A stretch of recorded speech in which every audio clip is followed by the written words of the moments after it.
everybody here is a volunteer, correct? That tells me, number one, you're connected to the military. That makes you top 5% on the planet to start with. And number two, you volunteer. That makes you top 2%.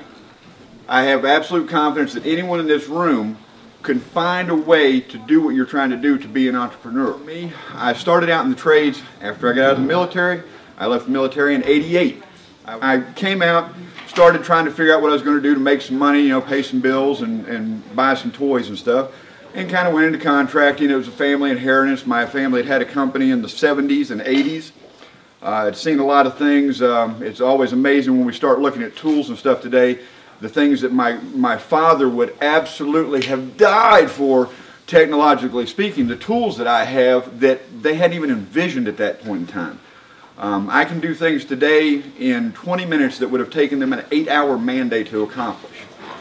So we've seen some tremendous technological changes, and the industry has shifted. Got married, had a couple kids. My son is a special needs child now. He was medically dependent the first 5 years of his life. That was what we call a life transition moment, ladies and gentlemen. I was in a growth mode with the company I was employed with. I was the star of the company. I worked for a gentleman very similar to Jay, real go-get-em type A personality. He was growing his company and everything. I was his star. I did everything for that man. I made money for that man. Unfortunately, when the circumstance came up with my son, overnight, I could give you 40 hours a week. I just couldn't tell you what 40 they were going to be. Literally, there were jobs when I went out on my own, and hungry as I was, trying to make sure I kept a roof over the head and food on the table kind of scenario, I have been on jobs at 3 o'clock in the morning with the sheriff's department knocking on the door wanting to know what the hell I was doing with a diamond wet saw going at 3 o'clock in the morning, and all I had to do, here's my contract, here's my keys, I'm good to go. I did what I needed to do to make it happen. A couple of you might actually be old enough to remember the concept of the accidental tourist. I'm the accidental entrepreneur. I did not get into business with an idea that, hey, I know I'm going to go out here and start a business up and I'm going to make millions and millions of dollars and I'm going to get it somewhere down the road. I'm going to get to relax on a beach for a long, long time. Nope. I reacted to the environment that I found myself in. Looking around, some of you guys are getting ready to transition out of service. Some of you are family members. You're thinking about maybe teaming up and starting a family business, you know, husband and wife team kind of scenario. Whoever's the military connection, some of you wounded warriors, you're finding yourself in a life transition moment and you're kind of going, well, you know, what am I going to do next week? You know, grab hold of an opportunity. Every change is an opportunity. It's how you react to it. It's the old, every one of you knows this, courage is not what you do in the face of a threat, I'm sorry, not how you feel in the face of a threat, but what you do in the face of a threat. You run to the gunfire, right? Grab a hold of it, do something. You're in an environment like this where you're getting network connections. I can tell you, I didn't start networking until 2 years ago. I've been in business since '98. In the last 2 years, as a result of my networking reach outs, I have told people this before. I have learned more about the business side of my business in the last 2 years than the previous 18 years. I was making a living, I was getting jobs, I was succeeding, every job was profitable. I mean, quite honestly, I don't remember the last time I lost money on a job. I'm actually better at it than that, okay? But I wasn't growing the business. I wasn't building a brand. I wasn't building something that is a lifetime accomplishment kind of thing. I was making a living. And you can do that, and I know some people that are very successful at that, and then they get to enjoy the fruits of the labor later on and everything. But that's all you've done is made a living. If you actually want to make some wealth, if you actually want to make a name, a brand, if you actually want to buy yourself the luxury of being able to step back and go sit on that beach and drink a nice pina colada or something, it takes more than making a living. You have to do something bigger than that.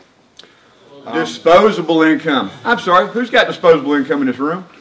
Who's got a $20 bill that you want to give me? None of us. None of us in this room got disposable income. You have income. None of it's disposable, but chances are it's all going to get spent if you're like me. Every customer that I deal with has a budgetary issue. I don't care if they're living in a $5 million house with $1 million worth of cars sitting in the driveway, they've still got budgetary issues. Guess what? They got a $5 million house they're paying a mortgage on. That's a budgetary issue. I do not have any customers that have a bag of money sitting in their backyard waiting for me to tell them how to spend it. I have to fight every customer for every dime that I get. The way I get that money is I give them a value-added product. I am, number one, I'm a concierge or concierge, depending on how you want to inflection the word there. I'm a concierge contractor. As Jay mentioned, a long time ago, I learned that I could bait the hook, but I couldn't set the hook unless I gave them something more than just a guy with a tool belt on and a hammer and a chisel in one pocket.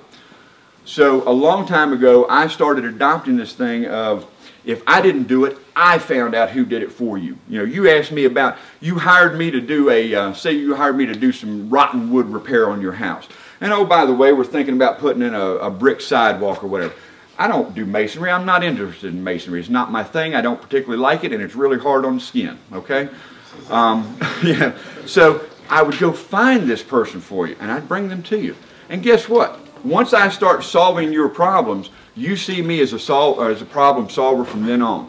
And I get calls from customers. I take great pride in the fact that I've got customer base where every year for the last 10 years, I've done some project for this customer. Some of them were big projects, some of them were little projects, but that customer remembers me every year. That customer keeps coming back to me every year because I solved their problem. Now that does not always translate to money in my pocket at that moment, but it always translates to money in my pocket at some moment. Okay? I just had a customer very recently with this cold snap we had. A heater went out in their system. They had one of those lovely four-season sunrooms, the solar type sunrooms and everything. It's got the little heater in the corner over there. It's a lot like what you see in a hotel, you know, that heat and AC unit together. Dies cold-blooded. There's frost on the inside of the windows, I was able to connect them with a HVAC contractor that I know and I have a lot of faith in. It took them a couple weeks, took several phone calls on my part. I go by, I pull the measurements for the HVAC contractor to save him a trip over there because I've got the key to the house. I've had it in my truck for the last 10 years. That's how my customer thinks of me. I've had their key for 10 years. This is a lady who has had death threats because of her job as DOJ. She is a lawyer for DOJ, and I am the only person, including family, who has had that key for the last 10 years. Okay? That's what you call a problem-solving relationship. We ended up, the contractor comes in, he fixes the problem. I didn't make a dime. I didn't put any gravy on it. I didn't try to. I was offered and declined because I know I solved your problem. Actually, I solved two people's problems, my customer and my contractor friend. So I've made some connections there. I've built some relationships there. It's going to come back to me down the road. I'm not worried about it today. The networking aspect is a big deal. You are already out here making these contacts. Wherever you end up, there is a network available. I don't care how rural it is. I don't care how different a culture it is. If you end up in another part of the planet, whatever else, there is a network there. Do not underestimate the value of the networks that you have. It takes 20 years to build a reputation. It takes 20 minutes to ruin it. Okay? I'm serious, people. You can spend a lot of time, make some good connections, really solve some problems for people out there.